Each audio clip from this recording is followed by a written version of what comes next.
Este programa es un producto de la Agencia de Comunicación y Producción Oceanópolis. Llega al dial de provincia Sin Conexión, el único programa del éter que no necesita módem. Sin Conexión. Todos los domingos, Alejandro el Negro Gutiérrez te invita a desconectarte de las redes para volver a conectarte con todo eso que dejaste abandonado. Sin Conexión. Una respuesta casi elocuente dentro del dial para quienes se quedan sin el poder de la internet. Sin Conexión. Sin Conexión. El único programa del éter que no necesita módem. Domingo 17 de agosto, sacando las cuentas, este año fue como algo bastante atípico para nosotros que estamos todos los domingos compartiendo aquí por el aire de LT17. Tuvimos la oportunidad de tener charlas y clases de historia contándonos, digamos, Revolución de Mayo, Independencia, con el profe Cantero, y vamos a volver a las bases también, ¿no? Porque la voz que vamos a saludar en este momento ya ha pasado por nuestro programa. Estamos hablando del historiador, docente e investigador de la Facultad de Humanidades, amigo Sebastián Ramírez. ¿Cómo estás? ¿Cómo andás, Alejandro? ¿Cómo anda tu público? Bien, ahora con vos acá, mejor todavía. Amigo agradecido, quería aprovechar esta efeméride, fecha patria, paso de la inmortalidad, ¿no?, de el general Don José de San Martín, el gran padre de la patria, y dije, bueno, hablar con vos de una mirada, digamos, contemporánea, si se quiere, ¿no?, de la resignificación de fechas patrias, primer pensamiento, ¿no?, resignificación de fechas patrias, cómo la historia atraviesa, vos siendo docente, digamos, hacia las nuevas generaciones, y esa puja de no perder, digamos, el norte entre estas fechas que también son por lo menos mínimas de reflexión, y quizás este programa sirva por lo menos para los que estén escuchando en este momento, de poder decir, che, no es un feriado más, o no esperar los calendarios de feriados sin ponerse a pensar un poco, ¿no? Porque es como el granito de arena, siento yo por lo menos como comunicador, de seguir aportando a la construcción del país. Bueno, en principio el agradecido es uno. Siempre yo digo que cuando alguien me convoca para hablar del tema que sea, eso implica que esa persona supone que yo tengo algo para decir, y no siempre, sobre todo en estos tiempos, la voz de un historiador o de historiadores o de los ciencistas sociales son bienvenidas sobre todo por los medios, ¿no? Y hay algo que vos decías recién en tu intervención, y es que si este programa va a servir para interpelar a un público, ojalá que sí, estoy muy confiado que sí, y entonces el agradecido es uno en ese sentido, y ojalá que lo que yo pueda decir sirva para ese objetivo, y por lo menos interpele alguna voz que hoy parece hegemónica, pero bueno, nosotros sabemos, los que hacemos historia, que en los procesos históricos nada es hegemónico por mucho tiempo, digamos, ¿no? Siempre está en discusión, y la historia es un terreno de disputa, y en este caso la figura de un prócer para muchos, la mirada de prócer a mí me da como en el bronce, digamos, ¿no? Y me parece que San Martín tiene una vigencia, su pensamiento tiene una vigencia, y en ese sentido no solamente es una figura icónica de la historia nacional, sino también de la historia latinoamericana, digamos, ¿no? En este punto de partida, en este primer bloque, bueno, podríamos hablar de un montón de aspectos de San Martín, y la primera pregunta era, fuera del aire y ahora, ¿no?, ¿cuál es nuestra construcción de la mirada de San Martín, de lo que aprendemos en la escuela, en la secundaria y en la facultad, si se quiere, ¿no?, y después en el interés general?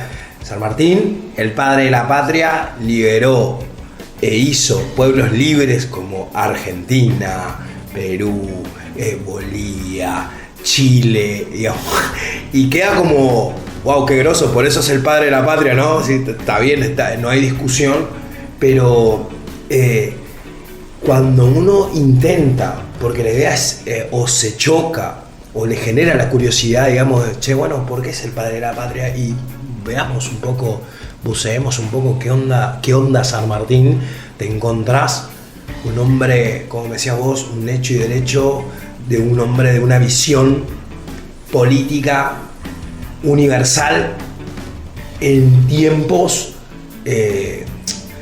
¿cómo podemos decir? Tan complejos, convulsionados latinoamericanamente y europeos, digamos, ¿no? Porque, y ahí vamos al primero, ¿no? ¿Qué era ese pequeño contexto donde nacía San Martín y qué estaba pasando, ¿no? Para ubicarlo un poco, porque eso también es importante, porque ahí nomás aparece Napoleón, por ahí uno cree que está todo separado, pero San Martín une mucho parte de la historia universal.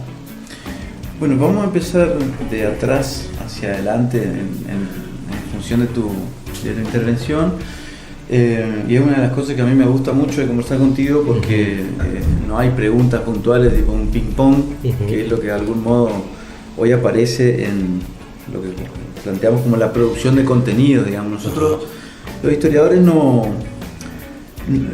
investigadores no generamos contenido, lo que hacemos es intentar producir conocimiento, digamos, y en ese punto hay una diferencia sustancial respecto de lo que hoy aparece como los formatos más enlatados, digamos.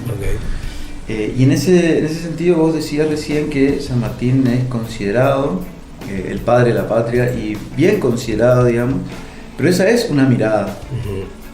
Una mirada que tal vez trascendió los límites de nuestro país, del continente, y de lo que en aquel momento fueron los virreinatos, digamos, ¿no? El virreinato del Río de la Plata y el virreinato del Perú. Sí.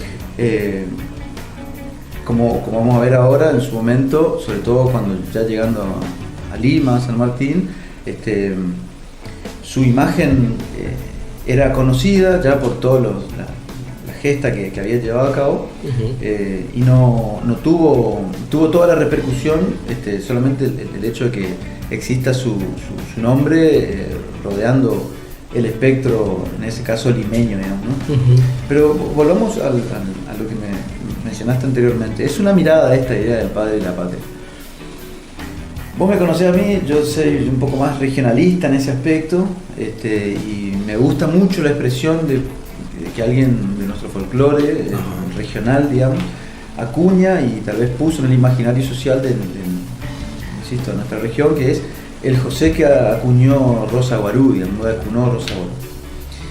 Esta idea de que Rosa Guarú acunó al padre de la patria, como decía, me parece a mí más interesante para pensarlo en términos de nuestra existencia más presente, digamos, ¿no? nuestro contexto local. Sobre todo porque en ese contexto pongámonos en contexto, San Martín, o José Francisco de San Martín, nace en febrero, el 25 de febrero de 1778, en Yapeyú. Y ahí ya tenemos un elemento que después vamos, en el recorrido que nos estamos planteando, va a ser crucial, digamos, porque si uno mira el mapa de los 30 pueblos guaraníticos, nosotros vamos a ver que Yapeyú es el último pueblo que está sobre el río Uruguay. Ahí nace San Martín, en la frontera con Brasil, un espacio geográfico en el que convivían españoles, obviamente, claro, esclavos, guaraníes, brasileños, criollos, y en ese espacio nace este niño, José, que convive con eso, digamos, ¿no? Y esa convivencia no es gratis, en el sentido de que va conociendo realidades, y pese a su niñez, de su corta edad, que es con la que se va a Europa, se va a España a formarse como un intelectual, y también en la milicia, digamos, se encuentra con un contexto bien interesante para poder pensar la cultura, digamos, ¿no? ahí la presencia de indios, incluso él en sus epístolas ya de mayor, se refiere a ellos como nuestros hermanos los indios. Claro. Esa idea no aparece en otros, salvo tal vez en Belgrano, no aparece en otras figuras icónicas de nuestra historia, digamos, ¿no? Como sí aparecía en las epístolas de San Martín, en sus expresiones, digamos. Y eso es interesante contarlo, porque arrancamos por este lado, digamos, por las mismas controversias que no todos los próceres o los que están en efemérides tienen desde su identidad. Y después, ¿cómo hacemos nosotros de esa interpretación de la sangre, ¿no? Y de lo que le sucede y lo que le corre, y el imaginario de entender, bueno, y sí, era correntino. Claro, lo que hay que entender ahí es que ningún sujeto, en este caso hablamos de San Martín, está aislado de su contexto, digamos, ¿no? Y si bien la historia no está considerada como hecha por una sola persona, sino la historia es una construcción colectiva, hay personalidades, sobre todo personas que son cruciales, que uno incluso puede pensar en San Martín como un hombre de su época, y cuando uno dice un hombre de su época, lo que está intentando decir es que a través de lo biográfico, más allá de lo que haya hecho en su vida privada, a través de lo biográfico uno puede entender muchos aspectos de la existencia del mundo que supo habitar, digamos, ¿no? Contradicciones, el pensamiento que puede parecer, en este caso cuando uno mira el pensamiento de San Martín, un pensamiento a futuro, vigente, que en ese momento era un pensamiento transgresor, digamos, ¿no? Claro. El indio era un indio que tenía relaciones de esclavitud respecto de sus amos, de sus dueños, y los guaraníes, bueno, si bien eran reducidos, porque como decíamos hoy, Yapeyú fue uno de los pueblos que formó parte de ese cordón de 30 pueblos guaraníticos que formaron parte de las reducciones jesuíticas fundadas por la Compañía de Jesús. Entonces, cuando uno piensa en ese San Martín, en ese niño José, digamos, claro, uno empieza a pensar que también la historia del contexto en el que se fue desarrollando lo iba a atravesar, digamos, ¿no? Esto es importante lo que decís, Seba, porque detrás de la imagen del prócer hay un ser humano con sus controversias, con sus errores y con lo que era permitido para la época o no, que hoy en la actualidad se ve con los ojos de lo que puede ser permitido o no socialmente en el 2025. Y eso solamente quizás a veces son campañas deshonestas para minimizar los grandes aspectos, digamos, de estas personas. Sí, vos pensás que durante mucho tiempo, tal vez hasta hoy día, que aquellas personas que se encargan de la crianza, del cuidado, ¿no es cierto?, de los niños, son personas que, bueno, están en un lugar, digamos, secundario, en un hogar y todo lo demás, pero sin embargo, incluso siendo madres, uno ocupa un lugar clave, digamos. Por eso yo empezaba por esta idea de que si bien uno acuerda con esta noción de que fue el padre de la patria, a mí me parece que es el padre de la patria y el libertador de América.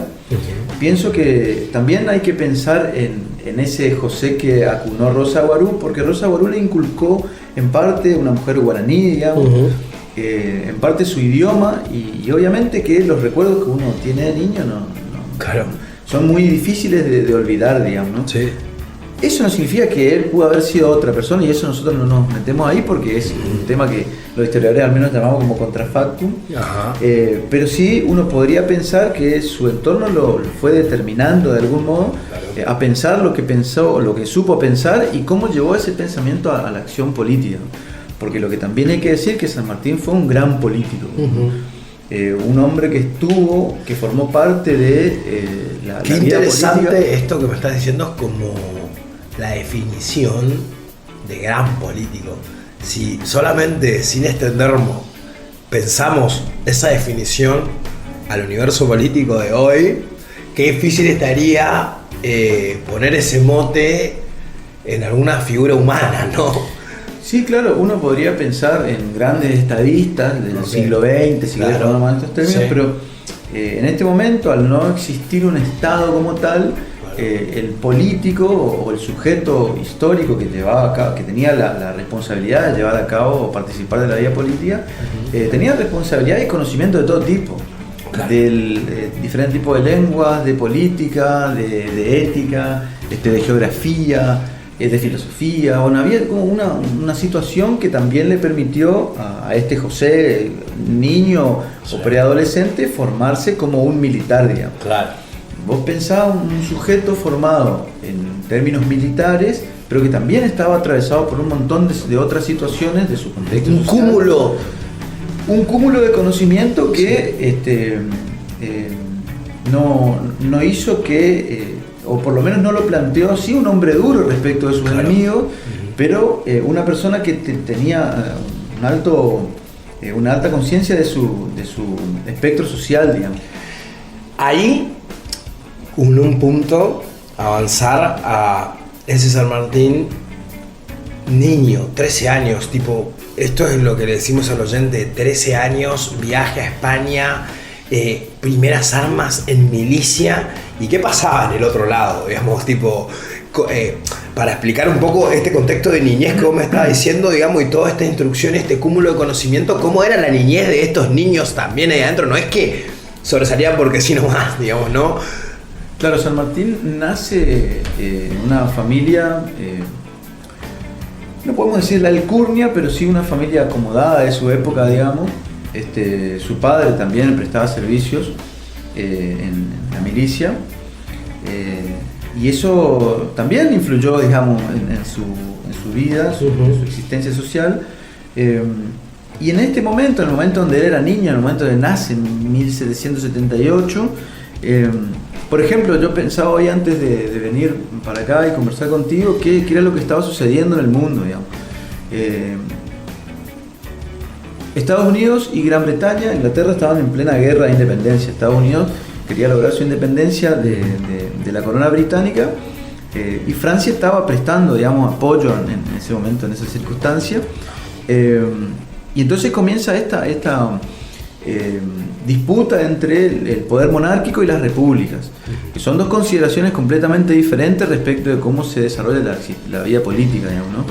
Estados Unidos quería lograr su independencia de la corona británica, que lo logra en definitiva, pero también esa disputa tuvo una consecuencia para la corona británica, digamos, ¿no? Porque en ese momento empezaba también a dinamitarse lo que después va a ser o va a desembocar en la Revolución Francesa de 1789, unas décadas más tarde, producto también de ese descontento de decir, bueno, la corona pierde uno de sus territorios más importantes en el mundo, y la sociedad civil tiene un impacto directo en la sociedad civil de Gran Bretaña, y eso, de Francia, perdón, que fueron a apoyar, y después, bueno, comienza toda una revuelta ahí que termina en la Revolución Francesa, ¿no? Estos procesos históricos se entrecruzan, digamos, se entrecruzan, y eso es lo que descreemos que sucede con la sociedad actual, digamos. Estos procesos se van germinando, van sucediendo y tienen otros efectos, digamos. Nada más que acá tenemos la oportunidad de leer y aprender de por qué sucedieron las cosas y por qué se formaron de una forma, ¿no? Hay un dato interesante también, me hiciste acordar en relación a esto que vos mencionabas recién, que es también en 1778 el momento donde se oficializa la apertura del puerto de Buenos Aires, que eso creo que cualquiera que sepa mínimamente de la historia de la actual Argentina, pero en este momento del Virreinato del Río de la Plata, sabrá la importancia que tenía el puerto de Buenos Aires, digamos. Y de hecho, esta apertura oficial, digamos, no es por acaso, como dicen nuestros mayores, que sucede, sino que porque el puerto de Buenos Aires fue siempre el lugar indicado para el contrabando, digamos. Claro. Entonces, en el contrabando, la corona española iba perdiendo recursos, y esa pérdida de recursos le generaba claramente, impactaba directamente en la corona, digamos. Una vez que oficializa el puerto de Buenos Aires, lo que hace es declara el libre comercio muy entre comillas, ¿no? Sí. Con la corona española de Buenos Aires. Y después vamos a ver que eso va a tener un impacto cuando San Martín se da la tarea de organizar el ejército de los Andes. A contramano, Latinoamérica de liberarse sus cadenas, que todavía, digamos, el liberador se estaba formando, porque allá se estaban liberando. Sí, esto pasó el año que nace San Martín. Exactamente. ¿Qué haces? ¿Cómo me contás, digamos, esos años de San Martín y esa formación como en aspecto, Seba, ¿no? Para entender un poco la cabeza de ese ser humano, digamos, y por ende sus acciones. Bueno, cuando decide su familia irse, que marche a Europa, digamos, muy joven se organiza, se enlista o se alista en el ejército español y prontamente va a luchar va a África, ¿no? La guerra con África, va a Marruecos a luchar junto con el ejército español, enfrentando a Francia, digamos, ¿no?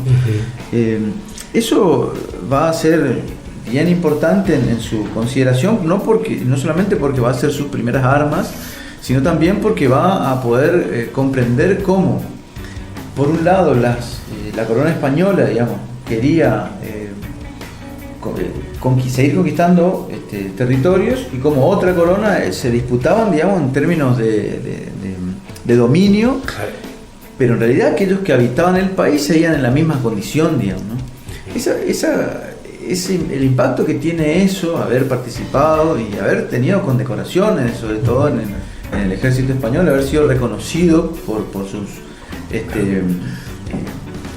o sea, venía condecorado desde afuera, digamos, de la visión de donde nosotros mirábamos que ocurrían las cosas. Si bien fue un subalterno, como todos sus superiores ya veían en él la prestancia que tenía para poder, no solamente en el campo de batalla, sino también para poder pensar ciertas estrategias que en ese momento mínimo, porque ocupaba un lugar dentro de las huestes, que era un lugar no secundario, pero tampoco un lugar de general, coronel, etc., ¿no? Acá solamente pongo un punto para que podamos reflexionar, Seba, digamos, decir, San Martín quizás también habrá sido un hombre de suerte para la longevidad de tiempo que ha vivido, para la cantidad de circunstancias donde estuvo al borde de la muerte, digamos, y estábamos hablando de un momento tan complejo, digamos, de ir desde muy pequeño, donde podría haber infecciones, un montón de cosas, enfermedades, y bueno,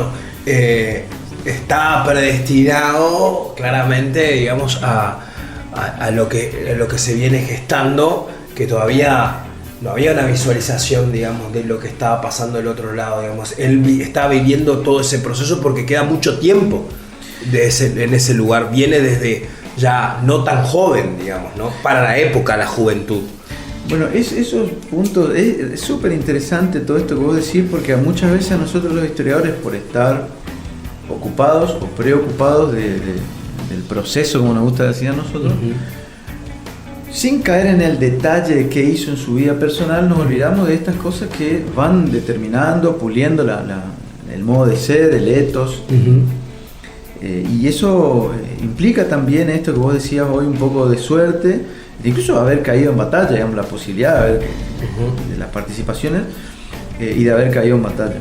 Entonces uno ahí lo que puede mirar o puede ver es que participar en las campañas militares le permitió no solamente conocer la desigualdad, que ya la conocía en Yapeyú, porque era un territorio de disputa en ese momento, con la corona portuguesa, sino que cuando vuelve a los 30 años, vuelve no ya como una tabula rasa, como un soldado raso, digamos, sino vuelve con toda una experticia y con toda una experiencia en el campo de batalla, y tampoco vuelve para cualquier cosa, digamos, ¿no? Sino vuelve a intervenir directamente en la vida política de lo que en ese momento era el Virreinato del Río de la Plata, y en las guerras de independencia, digamos, ¿no? Su objetivo era volver a participar de esos procesos, y lo hizo activamente, como esto que mencionábamos hoy, como un gran político, porque podía haber venido como un militar, y efectivizar su acción militar recibir las condecoraciones necesarias y seguir siendo un general reconocido, etc. Como muchos otros en nuestra historia, pero sin embargo quiso venir a intervenir políticamente en la vida de su patria, digamos. Para ir cerrando este primer bloque, estos 3 ejes. ¿Qué pasaba en el momento histórico de su vuelta que se había resuelto y que se estaba vislumbrando? ¿Qué entiende la historia de por qué esa vuelta? ¿Quiénes vuelven también, digamos, en ese lugar con él? Porque eso también, el puerto, tiene mucho que ver, porque todo lo que pasaba por un puerto, digamos, que era Brasil, y de ahí, eso también entender, digamos, no es que nos tomábamos un avión y volvíamos, eso sucede. ¿Y qué se encuentra con esa Argentina, vamos a decirlo ahí? ¿Qué estaba pasando políticamente?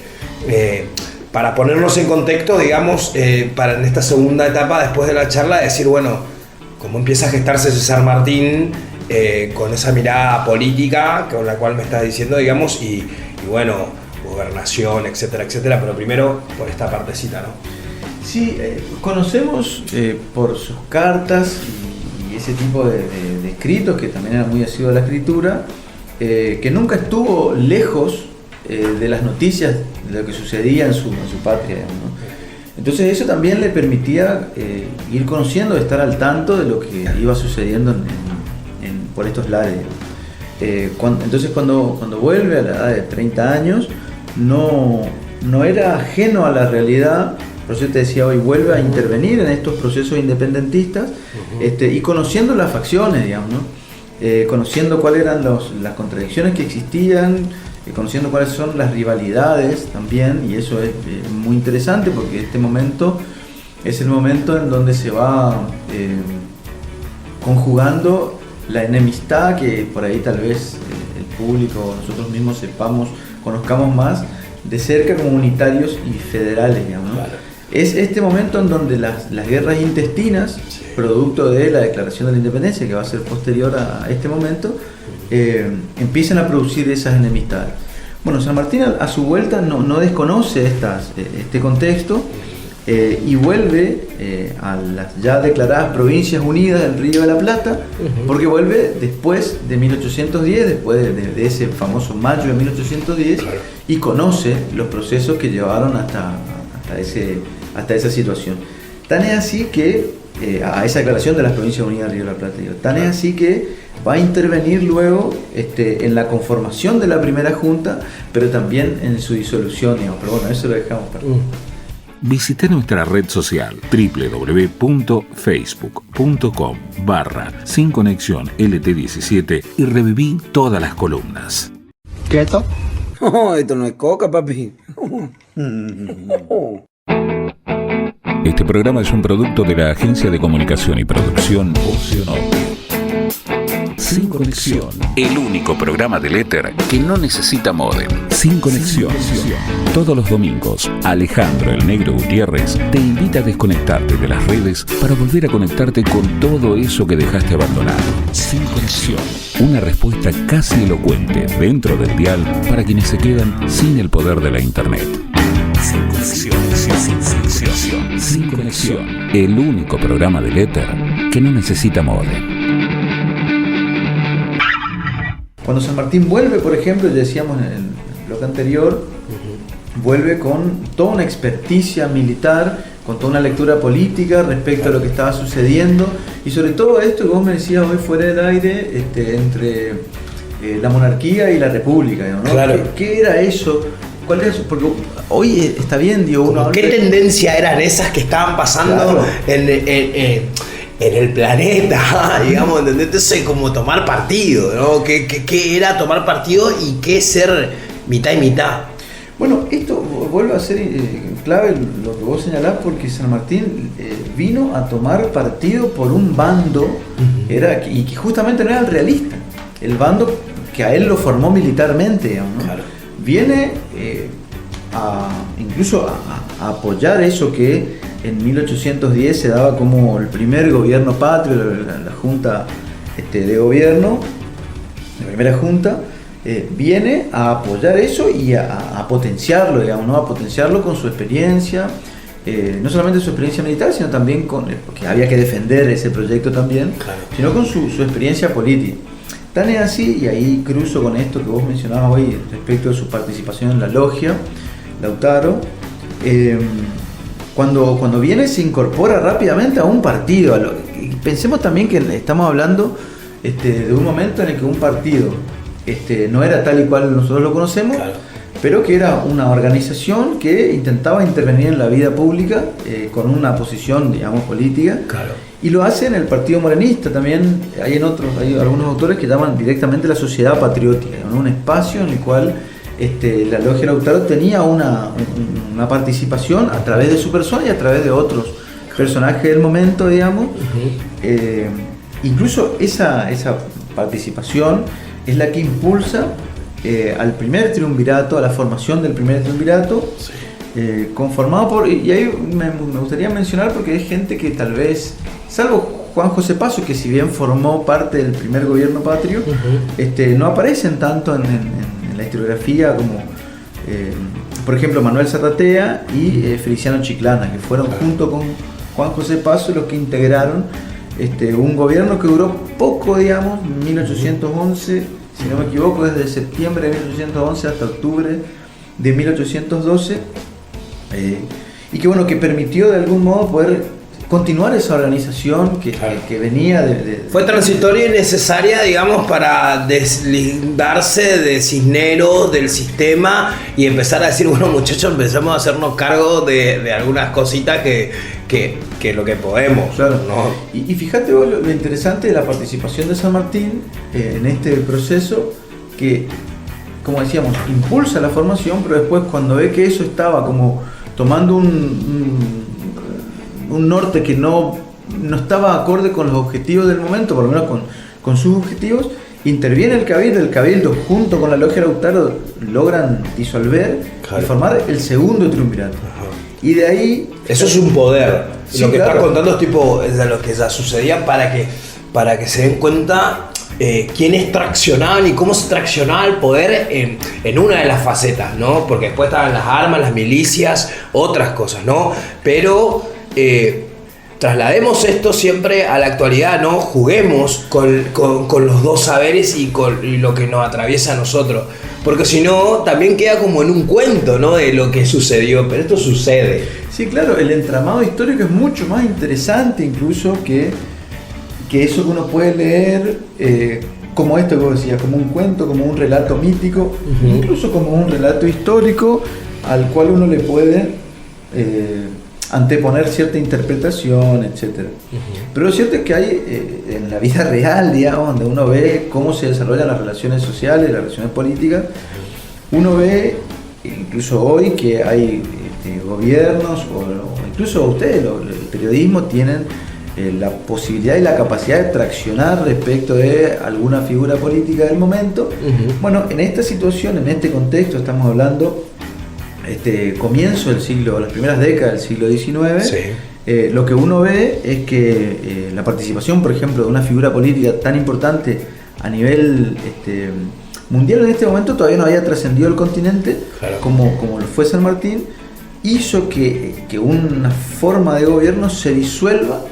Y no solamente eso, sino que instaló otra. Entonces, hizo lo necesario para instalar otra. Eso es el cambio absoluto. O sea, hoy hablan de un cambio generacional para que cambie todo esto. No, el tipo vino a cambiar una forma. Sí, porque el objetivo era claro, digamos, ¿no? Claro. Después vamos a ir viendo, pero digo, hay un proceso, incluso algunos lo llaman como la revolución del 8 de octubre, que fue liderada por la logia Lautaro. Sí, fue pensada y desarrollada en ese punto. Sin embargo, San Martín no forma parte, fíjate vos que no forma parte de los gobiernos, sino es como la figura que está por detrás de todo eso, como el artífice, digamos, ¿no? La persona que va pensando los procesos y va considerando tal o cual acción respecto de la influencia que tenía sobre esos espacios, digamos, de decisión. Eso es un punto clave para una mirada de un hombre del día de hoy exitoso, donde prioriza, digamos, la imagen de decir yo puedo, yo hago, y vean cómo sucede, y en la historia plena de la historia de la construcción argentina lo muestra San Martín como un corrimiento absoluto desde ese lugar, protagonista total, pero su visión y sus actos hablan muchísimo más que su personalidad. Entonces son todas conjeturas en base a sus cartas y cómo escribía con sus amigos de su carácter, digamos, ¿no? No había un yoísmo clarísimo, ¿no? No, eso que vos estabas mencionando es, se ve, tal vez ahora uno puede juzgar la acción del sujeto que quiere intervenir, tiene la voluntad para hacerlo. Pero hacia el final de sus días, digamos, cuando vos pensás que cuando todavía joven, luego de haber avanzado sobre Lima, haber tomado Lima, se retira de la vida política, se retira, y si bien después participa eventualmente, se retira joven. Claro. Es decir, lo que está mostrando que no tiene, y eso no lo estoy diciendo yo, sino lo expresa, claro, su propia acción, no tenía una voluntad de poder perpetuarse en el poder y sumir una condición que le permita tener lo que otros tal vez... El control absoluto de la Argentina, por decirlo de adentro, claro. Entonces ahí es donde uno tal vez ve este carácter que vos mencionabas, que se fue formando desde su niñez, su adolescencia, su juventud. Ahora estamos hablando de un hombre que rondaba los 30 años, digamos, y estaba en este nivel de participación, digamos. Pero te quiero comentar algo así respecto de la formación del segundo triunvirato. Fíjate vos que no se disuelve completamente, sino que hay un elemento que era, de nuevo, Juan José Paso, vuelve a participar de la conformación de este segundo triunvirato junto a Antonio Álvarez Jonte y Nicolás Rodríguez Peña, que van a ser también personas que, si bien en la historiografía tal vez no tienen un peso específico, claro, formaron parte de estos momentos. Y una de las cosas que va a hacer este triunvirato es intentar reorganizar, y es también el momento en donde San Martín comienza su enfrentamiento, que va a ser un enfrentamiento que se va a perpetrar en el tiempo, digamos, se va a perpetuar, mejor dicho, en el tiempo, que va a ser con Bernardino Rivadavia, digamos, que en ese momento era secretario de guerra, lo que uno podía pensar algo como un ministro del interior, ¿no? Esa canción. Claramente los sujetos que estaban influenciados por la política más bien centralista que tenía Rivadavia fueron los que fueron corridos, y los más cercanos a San Martín, que en este caso fue Juan José Paso, fue el que permaneció en su cargo y formó parte de la estructura del segundo triunvirato, que también va a durar un poco más que el primero. O sea, la primera experiencia, digamos, va a durar 2 años, pero que va, como decías vos hoy, intentar esa reorganización o seguir el avance de ese proceso de reorganización que necesitaban las provincias unidas de ese momento, digamos, ¿no? Incluso uno puede pensar, y ahí solamente lo voy a mencionar, después si querés podemos profundizar, le ofrecen a San Martín formar parte del triunvirato, y sin embargo él no acepta, digamos, y prontamente en febrero de 1813, vos pensás que estamos hablando de 1812, en febrero de 1813, más específicamente el 3 de febrero de 1813, San Martín estaba librando una de las batallas que tal vez fue como su presentación o su bautismo de fuego, como me gusta decir, que es la batalla de San Lorenzo, ¿no?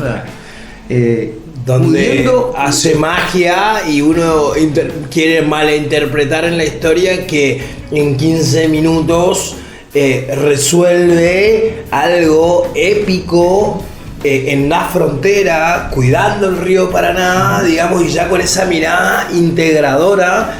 Y esa acción hoy no queda solamente en un canto, sino que, si uno mira, fue la acción de peligro de, San Martín siquiera puede hacer lo que quiere, puede ser presidente, puede ser gobernador, de paso fue gobernador, puede hacer lo que quiere, y egoísmos, miradas, circunstancias. En este momento está representado Juan Rivadavia, que es fundamental para la historia, porque ahí hay un revisionismo, ¿no? De nombres, digamos, claro, si uno empieza a escuchar y empieza a entender la historia de Rivadavia, esa rivalidad absurda con San Martín, y el perjuicio que hace para la historia argentina, digamos, ¿no? Cuando él ya no está más en Argentina y está exiliado, digamos, repercute en nuestra repatriación, digamos, de parte de nuestra historia que estuvo dando vueltas, y también cuenta un poco cómo es el argentino, ¿no? Sí, claro, y ahí lo que en realidad estaba en disputa son dos proyectos diferentes, digamos, de lo que después va a ser nuestro país. Dos proyectos de desarrollo social, político, económico.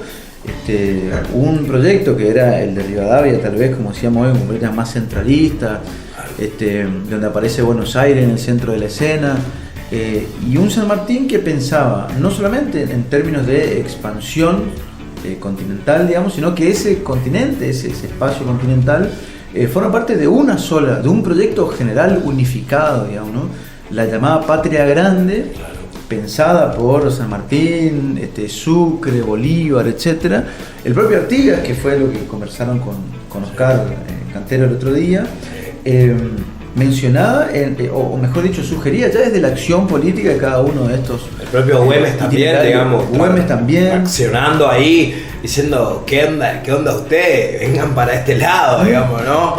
Sí, sin dudas. Pero esto es importante porque ahí estaban en disputa, hasta hoy día, ¿no? Pero en este momento estaban en disputa dos modelos de país, digamos, o de espacio, de desarrollo social. Pero bueno, en este punto me interesa también remarcar esta cuestión, que San Martín no se queda con la posibilidad que tiene de poder formar parte de un gobierno y estar tal vez más cómodo que en el campo de batalla. Sí, podría hacer oficina. Sino que un año más tarde va y, como decías vos, en 15 minutos hace que incluso muchos autores de este supuesto revisionismo histórico o críticos de la historia oficial, digamos, Hay una pregunta, ¿puedes ser historiador y no querer a San Martín? No. Casi tipo, dale amigo, tipo, ¿te gusta el fútbol argentino o odias a Maradona? No podés, amigo, dale. La negativa es categórica, digamos, ¿no? San Martín es un sujeto con el... Yo siempre digo de otros autores de las ciencias sociales que uno puede estar de acuerdo con ellos, pensar con ellos, estar en contra de ellos, pero no sin ellos. Uno no puede pensar el proyecto. Hoy muchos hablan del proyecto sanmartiniano. En realidad, San Martín no pensó un proyecto sanmartiniano, claro. Pensó un proyecto de patria grande, digamos, sí. Un proyecto continental que uniera más allá de las banderas, más allá de las nacionalidades, que uno piensa en nacionalidades, sí. Pero lo que hay que tener en cuenta también es que actuales países como Bolivia, por ejemplo, lo que en ese momento era el altiplano, o el propio Perú, digamos, sí, sí. Sus sociedades están conformadas por población indígena, digamos, ¿no? Nativa.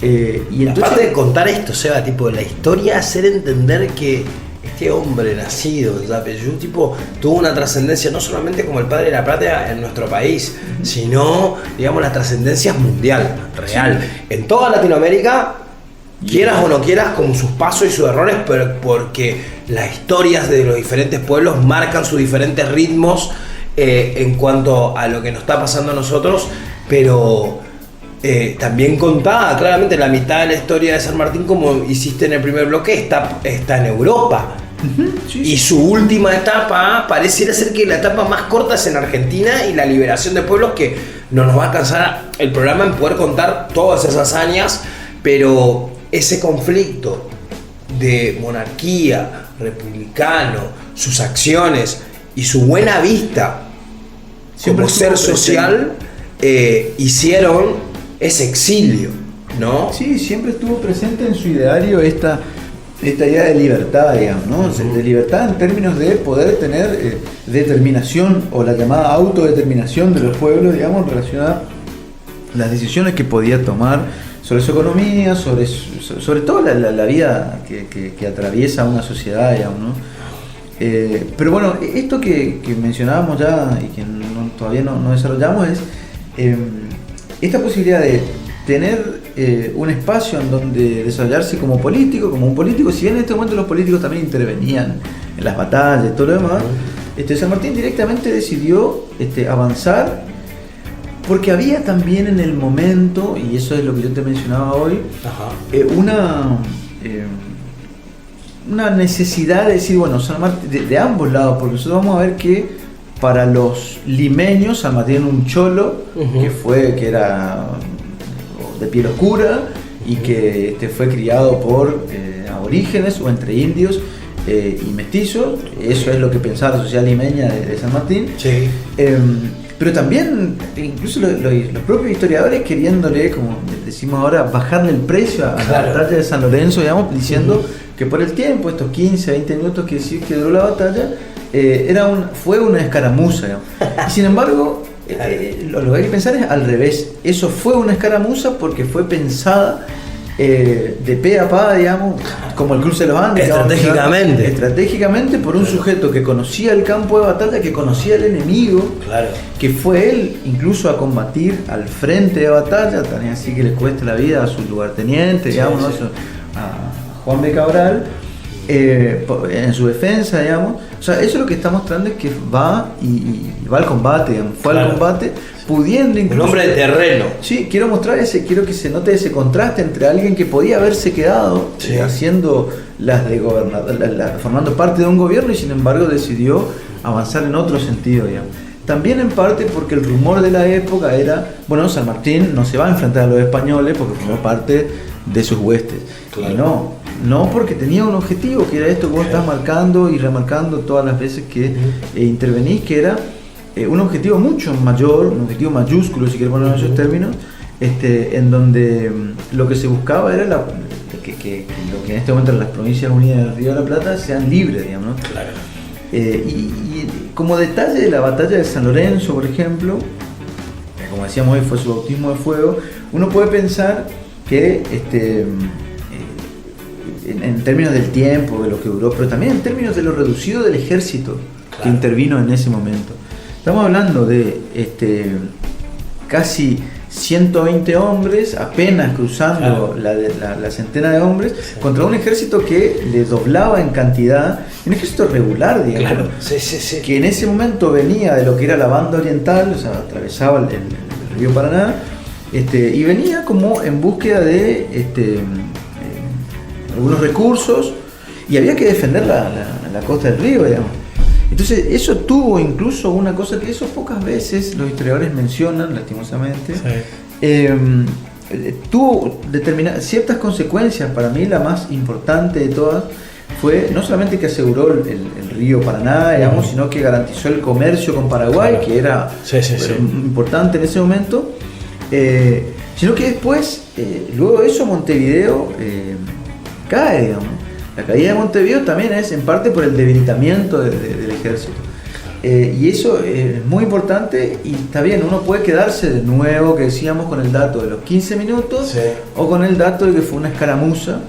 Sin embargo, insisto, tal vez se pueda leer como una escaramuza porque fue pensado como una gran batalla en la que intervino y anuló todos los nudos, todos los frentes de infantería que pudo con su experticia, digamos. Y parte de la historia cuenta, como para cerrarnos, él cargándose solamente 16 hombres dentro del otro lugar, cómo leía las noticias el mundo entero, la hazaña de San Martín, digamos, porque claro, digamos, esto no es que estamos estudiando nosotros, digamos, la información llegaba del otro lado y estaba diciendo, che, ¿qué está pasando acá con este hombre? Como claramente no vamos a llegar, digamos, porque estamos casi para cerrar el programa, ahora solo esta circunstancia de pensamiento, ¿no? de este hombre grande, de una grandeza, de esa patria grande, y de las injusticias, ¿no? Digamos, se va ahí, y ya como Argentina en lo que transitamos y lo duro que es para los historiadores también ver, digamos, como próceres o las mismas personas que transitan y que dejan una huella social o un cambio real también ahí adentro, no es que son olvidadas, pero pasan por las penumbras, ¿no? Digamos, como son seres humanos que tienen las mismas carencias que tuvimos nosotros. Decís, ¿cómo puede ser que una persona que liberó pueblos y demás, su misma gente no le pague lo que le debía, lo que hizo Rivadavia, poder omitirlo desde ese lugar hacia la historia, digamos, y todo lo que sufrió y esa repatriación de cuerpo años, muchísimos años después, digamos, para cumplir el deseo de San Martín de descansar en Buenos Aires, sin ampliar toda esa parte de la historia, digamos, como siento como una circunstancia de ingratitud, ¿no? Que conforma, digamos, la ceguera de poderes y del ingreso a la historia, ¿no? Sí, claro, pensamos que bueno, nos queda en el tintero toda la parte del cruce de los Andes. Toda es una campaña gigante. Y eso demostró de lo que era capaz un hombre, digamos, ¿no? Un hombre que pensó colectivamente, que no pensó de manera individual y que supo organizar cuando tuvo que organizar, ser duro cuando tuvo que ser duro y avanzar en el sentido de, o hasta tanto, ser considerado un peligro para su momento, digamos, para la época, para aquellos que, como por ejemplo decías, mencionabas a Rivadavia, pero también para muchos otros, digamos. Vos pensás que las alianzas que fue tejiendo con Güemes para que sea el general del norte, digamos, ¿no? Claro. Con el propio Belgrano, cuando luego de la derrota de Vilcapugio y Ayohuma, vuelve y toma el mando, que era su compañero, digamos, ¿no? Toma el mando del ejército y avanza hacia lo que después va a ser la gran gesta del cruce de los Andes.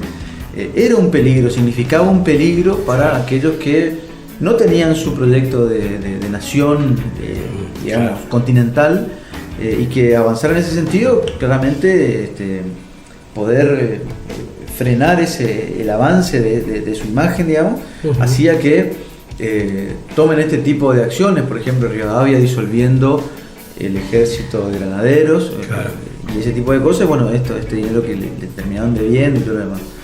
Tal vez, solo para cerrar, el vínculo que tuvo con Rosas está muy poco ahondado, muy poco estudiado.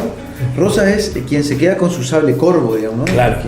Quien hereda. El mítico sable corvo, claro, con ruedas, es increíble, digamos, ¿no? El vínculo que tuvo, incluso en 1838, 1840, hay una invasión primero de Francia y luego de Inglaterra, el bloqueo del puerto, en donde San Martín, ya retirado de la vida política, claro, ofrece su intervención, digamos, y Rosas le pide solamente que opere como un mediador diplomático. Claro. O sea, seguía estando dispuesto, sí, desde el a lugar, poner el cuerpo, desde el lugar que le tocaba, digamos, ¿no? Sí. Y como decía, bueno, pasa a la inmortalidad un 17 de agosto de 1850, en Francia, exiliado, lejos de su patria.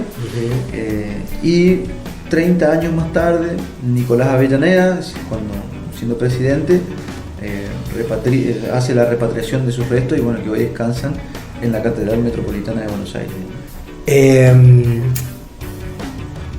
Como última pregunta, y antes que nada agradecer primero por tu tiempo, Seba, amigo, gracias, y por tu conocimiento. Una pregunta utópica, si uno quiere decirle, digamos, ¿existiría la Argentina sin la figura de San Martín? ¿Cómo lo verías? ¿Es algo para decir, seríamos esto si San Martín no existiera? ¿Cómo lo verías? Y para nosotros los historiadores es muy difícil hacer un ejercicio de contrafactum, digamos, sobre todo teniendo lo sucedido. Como yo te decía hoy, hay personalidades que uno puede estudiar la historia a través de su propia acción, digamos, ¿no? Eso muestra que ese sujeto fue determinante para el proceso histórico. No sé si seríamos lo que somos hoy, pero seguramente nuestra historia sería un poco menos rica respecto de aquellos que pudieron avanzar en un programa que, si bien no se constituyó como tal, que esta idea de patria grande, de la unidad, sirvió y sigue siendo de algún modo un faro para los estadistas de hoy día, que miran y siguen reconociendo en la figura de San Martín, de Sucre, de Bolívar, la idea de unidad, la idea de libertad, que tal vez hoy está muy puesta sobre la mesa, pero muy poco llevada a la práctica, digamos. Y esa unidad, que para mí es una cuestión particular, necesitamos los latinoamericanos para poder avanzar en términos políticos, económicos, en una nación que trascienda los límites, respetando cada uno de su idiosincrasia de los países, pero que trascienda los límites y podamos pensar en un proyecto mayor, mayúsculo, como lo pensaron estos próceres que decíamos hoy, y en nuestro caso particular, San Martín, que lo llevó a cabo con su propia acción política, decíamos, poniendo el cuerpo y avanzando, incluso cuando ya estaba retirado de la vida política, poniéndose a disposición cuando su patria lo demandara, digamos. La última, si alguien quizás llega hasta el final de esta charla y le seduce un poco todos los aspectos que repasamos de San Martín, nada nuevos, pero con una mirada que también trate de interpretarnos a nosotros, del lugar, del medio de donde estamos trabajando, hacia el público que queremos dirigirnos, hacia dónde vamos, como una biografía que puedas quizás recomendarnos, digamos, ¿no? Donde decir, bueno, ondemos un poco más de estos temas y sobre todo de San Martín. Hay unos estudios de Marcela Ternavasio, una historiadora consagrada, que ahondan no solamente en la figura de San Martín, sino en el proceso histórico, que es lo que de algún modo enriquece su imagen, digamos, porque el proceso histórico hace a San Martín y San Martín hace al proceso histórico en un pasaje dialéctico, digamos, ¿no? Marcela Ternavasio es una persona que estudia todo el siglo XIX y que se dedica exclusivamente en alguna parte de su tarea como historiadora a la vida de San Martín. Y después hay muchos estudios, muchos analistas que han visto de diferentes lugares, de diversos, y sobre todo la figura de San Martín sirve para justificar muchas cosas, y entonces uno puede encontrar interpretaciones desde la divulgación, como en el caso de Felipe Piña, que aparece en todos los eventos que uno puede entender como propios. En la región hay algún otro estudio que también está vinculado al Instituto San Martiniano, bueno, hay una producción, pero me parece que todas las lecturas son válidas si sirven para reflexionar respecto de cuál es nuestra actualidad, porque si la historia nos sirve para poder comprender en dónde estamos al día de hoy y por qué, quiénes fueron los precursores de este proceso, y no habrá servido para nada, digamos. Así que pienso yo que cualquier bibliografía al que pueda acceder, cualquier persona que esté escuchando esto o que tenga interés en conocer a San Martín, es válida si eso nos interpela a nosotros como sujetos para avanzar en nuestra propia acción política. Sebastián Ramírez, historiador, docente, investigador de la Facultad de Humanidades, y tengo la suerte de que seas mi amigo. Gracias, hermano, de verdad, por esta charla. Y bueno, ojalá nos encontremos pronto. Gracias, Alejandro, a vos y a tu público. Visita nuestra red social www.facebook.com/sinconexión LT17 y reviví todas las columnas.